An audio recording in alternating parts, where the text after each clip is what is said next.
capítulo 12, item 13, 14 e 15. O duelo é como antigamente o que se chamava o julgamento de Deus. Uma dessas instituições bárbaras que regem ainda hoje a sociedade. Que diríeis, entretanto, se visseis mergulhar dois antagonistas na água fervente, ou sujeitá-los ao contato de um ferro em brasa para resolver a sua querela e dar razão para aquele que suportasse melhor a prova? Olha bem, chamaríeis a esses costumes de insensatos. O duelo é ainda pior que tudo isso. Para o duelista emérito, quer dizer, para o duelista que treina todos os dias, é um assassinato cometido a sangue frio, com toda a premeditação desejada, porque ele está seguro do golpe que vai dar. Para o adversário, quase certo de morrer, em razão da sua fraqueza e da sua falta de costume com a arma, é um suicídio cometido com a mais fria reflexão. Eu sei que, frequentemente, procura-se evitar essa alternativa igualmente criminosa, atribuindo ela ao acaso. Mas então, não é sob uma outra forma uma volta ao julgamento de Deus da Idade Média? Sob uma outra forma, um retorno é ainda nessa época, era infinitamente menos culpado. O próprio nome julgamento de Deus indica uma fé. Ingênua é verdade, mas enfim uma fé na justiça de Deus, que não podia deixar morrer um inocente, enquanto que no duelo se confia à força bruta de tal sorte que frequentemente é o ofendido quem sucumbe, quem morre. O próprio amor, o amor próprio, estúpido, tola vaidade e louco orgulho. Quando, pois, sereis substituídos pela caridade cristã, pelo amor ao próximo e pela humildade de que o Cristo deu o exemplo e o preceito? Só então desaparecerão esses preconceitos monstruosos que governam ainda os homens e que as leis são impotentes para impedir, porque não basta interditar o mal, impedir que naquele momento o outro cometa um erro grave. Não basta. E dizer a ele que o melhor caminho é o caminho do bem.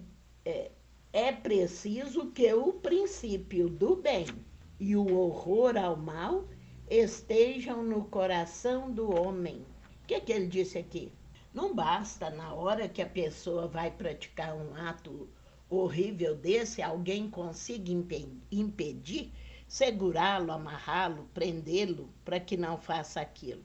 Não basta, porque o erro está na alma, no conhecimento das coisas, está no sentimento. Então ele está falando que é necessário estar dentro de nós o amor ao próximo, o horror ao mal. Só que nós condenamos o mal nos outros e aceitamos o mal dentro de nós mesmos. Vamos dar um exemplo. Aquelas pessoas que adoram assistir novela, filme, quando algum malfeitor aparece, a gente torce para quem? A gente torce para matar o malfeitor, para pegá-lo, para machucá-lo, para bater nele. A gente acha que está certo, para ele aprender. Eu nunca vi no Evangelho de Jesus dizer que o mal corrige o mal. Todo mal aumenta o mal. Aumenta a quantidade e aumenta o tamanho da dor do mal. Jesus nos ensinou que somente o amor, somente a caridade cura qualquer chaga. É isso que precisamos aprender a ver a nós mesmos, a vigiar a nós mesmos. O mal está dentro de nós e é preciso tirar de dentro de nós, colocando no lugar do mal pensamentos melhores, desejos do bem. Então, você assistindo a novela ou o filme, que você quer que pega o bandido, que pegue o malfeitor, coloca você no lugar dele. Se fosse você o malfeitor, o que é que você gostaria que fizesse para você? Você não gostaria de ser tratado com respeito? Que te explicasse, que te ensinasse as coisas? Então vamos aprender a ver o mal, a orar pelos maus, desejar que eles despertem para a realidade da vida. Somente assim o mal desaparecerá da terra. Quem nos deu essa mensagem está assinado um espírito protetor em Bordeaux, 1861. Item 14. Que opinião terão de mim? Dizei vós com frequência, se eu recuso a reparação que me é pedida, ou se não a peço reparação para aquele que me ofendeu? Os loucos como vós, os homens atrasados, vos censurarão, mas aqueles que já estão esclarecidos pelo facho do progresso intelectual e moral dirão que você está agindo de acordo com a verdadeira sabedoria. Reflete um pouco. Por uma palavra com frequência dita ao ar ou muito inofensiva da parte de um de vossos irmãos, vosso orgulho se acha ferido. Respondei-lhes de maneira áspera, e daí uma provocação. Antes de chegar ao momento decisivo, perguntai para vós mesmo se estáis agindo como cristão. Que contas deveis à sociedade se tirardes dela um de seus membros? Pensai no remorso de ter arrancado a uma mulher o seu marido, a uma mãe o seu filho, aos seus filhos o seu pai e o seu sustentáculo. Certamente aquele que ofendeu deve reparação, mas não é mais honroso dar a esta reparação espontaneamente, em reconhecendo seus erros, do que expor a vida daquele que tem direito de se lamentar? Quanto ao ofendido, convenho que algumas vezes pode se achar gravemente atingido, seja na sua pessoa, seja em relação àqueles que nos cercam. Aqui ele fala que, às vezes, a ofensa não foi feita nem foi diretamente para nós. Foi feita a alguém da família ou algum amigo. A gente tomou as dores do outro e quisemos fazer justiça com a própria mão. Olha que erro duplo. A ofensa não foi feita nem a você e você quer fazer justiça com as mãos? Olha o tanto que é mais grave. Vou repetir, peraí. Reconhecendo seus erros, do que expor a vida daquele que tem direito de se lamentar? Quanto ao ofendido, convenho que algumas vezes pode se achar gravemente atingido, seja na sua pessoa, seja em relação àqueles que nos cercam. Não é só o amor próprio que está em jogo?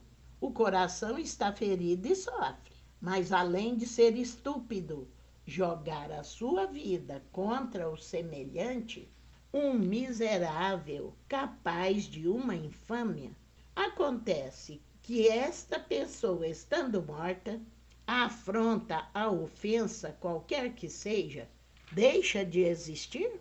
O sangue derramado não dá mais renome a um fato de que, se é falso, deve cair por si mesmo, e que, se é verdadeiro, deve estar escondido no silêncio. Então, aqui ele está dando um exemplo. Alguém te ofende, te acusando de alguma coisa, dizendo para os outros que você agiu de tal forma que você não fez. Se você se cala, logo, logo o povo esquece isso. As pessoas esquecem.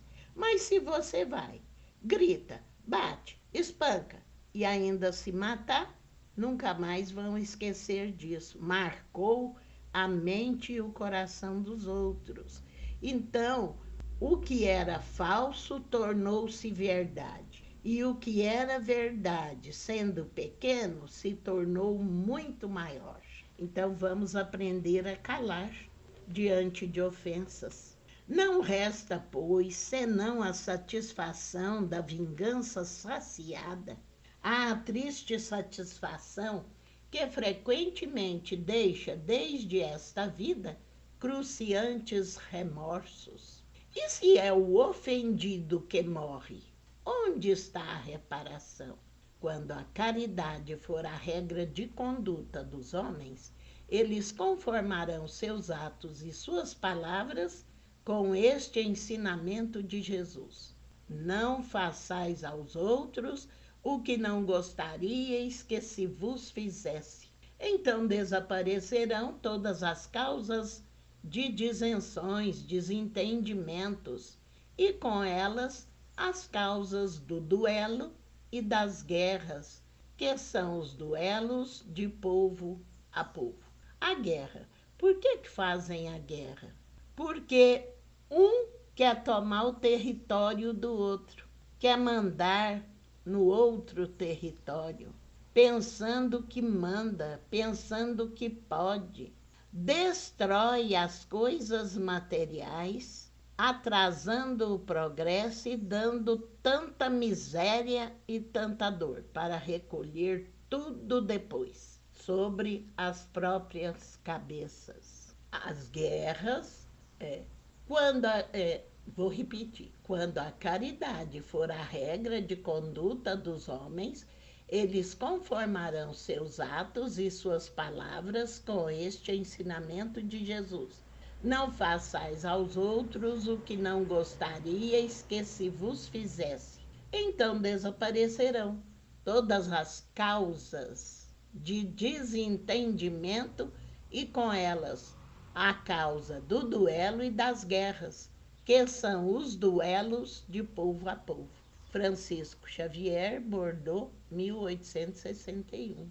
Item 15. O homem do mundo, o homem feliz, que por uma palavra ofensiva, por uma causa fútil, joga a vida que lhe vem de Deus. Precisamos lembrar disso a todo instante. Minha vida não é minha, é de Deus. Ele que me deu a vida. Só Ele pode tirar a minha vida. Igualzinha do outro. Joga a vida do semelhante que não pertence senão a Deus. Este é mais culpável 100 vezes do que o miserável que, compelido pela cupidez, pela necessidade algumas vezes, se introduz numa habitação para dela roubar o que cobiça e mata aqueles que lhe impede o desejo. Olha bem, aquele que deseja coisas que está na sua casa, ele entra, rebenta a porta, e se alguém da casa, tiver alguém na casa, querer impedir ele de levar, ele mata. Este, quase sempre, é um homem sem educação. Quer dizer, ele não aprendeu, ele não evoluiu ainda, não tendo senão noções imperfeitas do bem e do mal. Enquanto que o duelista pertence quase sempre à classe mais esclarecida. Um mata brutalmente, o outro mata com polidez e método, tudo pensadinho. O que faz com que a sociedade o desculpe. Quer dizer, a sociedade desculpa quando duas criaturas estão brigando e tira a arma para fazer justiça. A sociedade desculpa.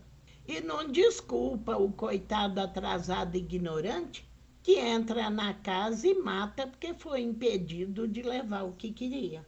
Acrescento mesmo que o duelista é infinitamente mais culpado do que o infeliz, que, cedendo a um sentimento de vingança, mata num momento de desespero.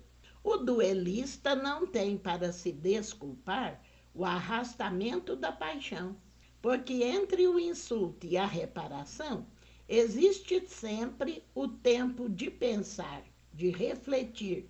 Ele age, pois, friamente e com plano premeditado. Tudo está calculado e estudado para matar mais seguramente o seu adversário. É verdade que ele também expõe a vida, e é isso que reabilita o duelo aos olhos do mundo, porque nele se vê um ato de coragem e desprezo pela própria vida. Mas existe verdadeira coragem quando se está seguro do que vai fazer?